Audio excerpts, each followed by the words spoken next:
ស្ត្រីដ៏ស្រស់ស្អាតម្នាក់នេះពិតជាបានដោះសម្លៀកបំពាក់របស់នាងចេញនៅចំពោះមុខមនុស្សចម្លែកវាបានបង្ហាញថានាងបានជួលអ្នកលេងព្យ៉ាណូពីការភ្នែកម្នាក់ប៉ុន្តែអ្វីដែលគ្មាននរណាម្នាក់នឹកស្មានដល់នោះគឺថាអ្នកលេងព្យ៉ាណូរូបនេះគ្រាន់តែធ្វើពុតជាខ្វាក់ភ្នែកប៉ុណ្ណោះព្រោះនាងចូលចិត្តអារម្មណ៍ខ្វាក់ភ្នែកវាអនុញ្ញាតឲ្យនាងមើលឃើញរបស់ដែលមនុស្សធម្មតាមិនអាចមើលឃើញដែលធ្វើឲ្យនាងរំភើបយ៉ាងខ្លាំងជារៀងរាល់ថ្ងៃមនុស្សមួយចំនួនបានបដូរខោរបស់ពួកគេដោយមិនស្ទាក់ស្ទើរជាពិសេសចាប់តាំងពីស្ត្រីដ៏ស្រស់ស្អាតរូបនេះស្លៀកពាក់តិចតួចស្ត្រ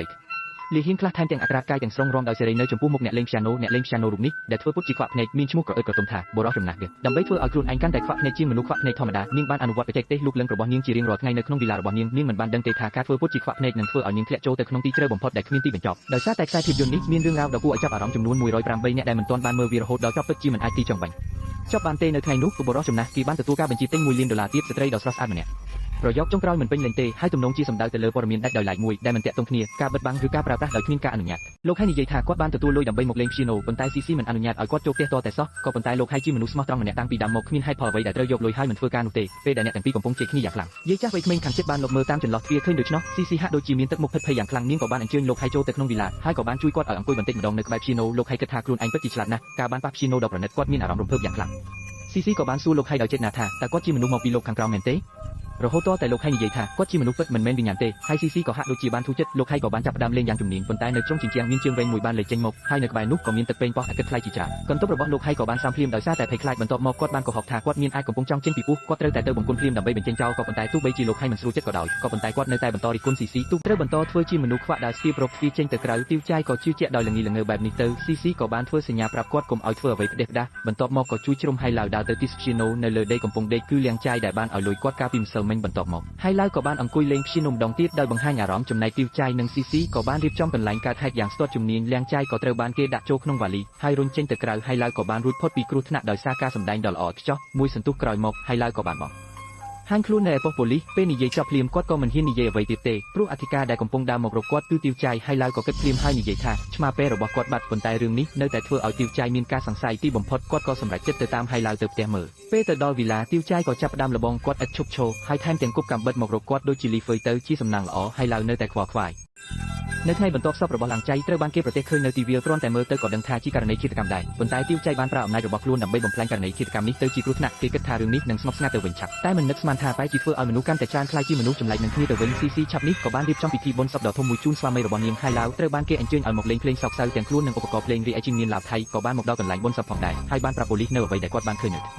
ៅនៃការហេតុមើលទៅជាងនាងឡាវថៃដឹងរឿងច្រើនពេកហើយនៅថ្ងៃបន្ទាប់ CC ក៏បានទៅដល់វីឡារបស់ជាងនាងឡាវថៃដោយនិយាយថាបង្គន់ផ្ទះខ្លួនខូចហើយចង់ខ្ចីបង្គន់ប្រាមួយផ្លែតជាងនាងឡាវថៃដែលមាន70បរោះក៏មិនស្ទាក់ស្ទើរអញ្ជើញនាងចូលក្នុងវីឡាពេលដើរពាក់កណ្ដាលផ្លូវ CC ហាក់ដូចជាឈុំមិននឹងជាងនាងឡាវថៃក៏ប្រញាប់ទៅជួយច្រកនាងតែបែរជាត្រូវបាន CC បោះទៅក្រោមអគារខ្ពស់ទៅវិញប៉ុន្តែដំណើរការទាំងមូលនេះត្រូវបានហើយឡាវម្នាក់បានឃើញ CC ធ្វើពុតជាគ្មានរឿងអ្វីកើតឡើងព្រោះនៅក្នុងក្រសែភ្នែករបស់នាងហើយឡាវគឺជាវីរបុរសនេះប៉ុន្តែ CC ក៏មិនមែនជាមនុស្សងាយបោកប្រាស់ដែរដើម្បីបញ្ជាក់ថាតើហើយឡាវពិតជាខ្វាក់មែនឬអត់គាត់បានរៀបចំខ្លួនរួចជាស្រេចហើយមកដល់វីឡារបស់ហើយឡាវក៏បានរៀបចំតែគូចពីរពេងដោយគួរសមបំផុតប៉ុន្តែបានឃើញ CC ពាក់ម៉ាស់ដ៏គួរឲ្យខ្លាចមកបំភ័យគាត់សំណាងល្អហើយឡាវបានធ្វើពុតជាខ្វាក់យ៉ាងជំនាញរួចទៅហើយក្រោយមក CC ក៏បានដាក់ថ្នាំពុលហាន់សៀវបានប៊ូឌៀនចូលទៅក្នុងតែគូចចម្ដងទៀតហើយឡាវក៏បានគិតរកវិធីដោះស្រាយគាត់បានធ្វើពុតជាទឹកអួតឬនោមហើយចិត្តណាធ្វើឲ្យពេងតែគូចធ្លាក់បែកមិននឹកស្មានថា CC បែរជាទីងកាប់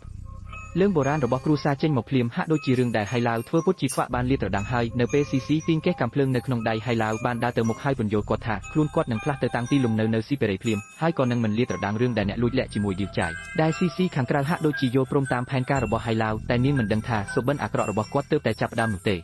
មួយវិនាទីក្រោយមកហើយឡាវក៏ដួលសន្លប់យ៉ាងងាយស្រួលនៅលើដីពេលនោះហើយមីដែលជាមិត្តស្រីអ្នកផឹកស្រារបស់ហើយឡាវក៏ត្រឡប់មកវិញហើយអ្នកដែលបើកទ្វារនោះគឺស៊ីស៊ឺដែលស្លៀកពាក់មិនរៀបរយហើយឡាវដេកនៅលើគ្រែមិនកម្រើកខ្លួនសោះស៊ីស៊ឺបាននិយាយថាពួកគេទាំងពីរគ្រាន់តែមានការរំភើបខ្លាំងពេកបន្ទាប់ពីផឹកស្រាថែមទាំងបានទម្លាយរឿងដែលហើយឡាវធ្វើពុតជាខ្វាក់ទៀតផងហេតុនេះហើយមីក៏ចាក់ចេញពីវីឡាដោយទឹកចិត្តឈឺចាប់យ៉ាងខ្លាំងនៅពេលដែលហើយឡាវភ្ញាក់ឡើងវិញគឺយប់ជ្រៅបាត់ទៅហើយគាត់បានរកឃើញថាខ្លួនឯងមិនអាចមើលឃើញសូម្បីតែរោមមួយសរសៃគាត់បានស្ទាប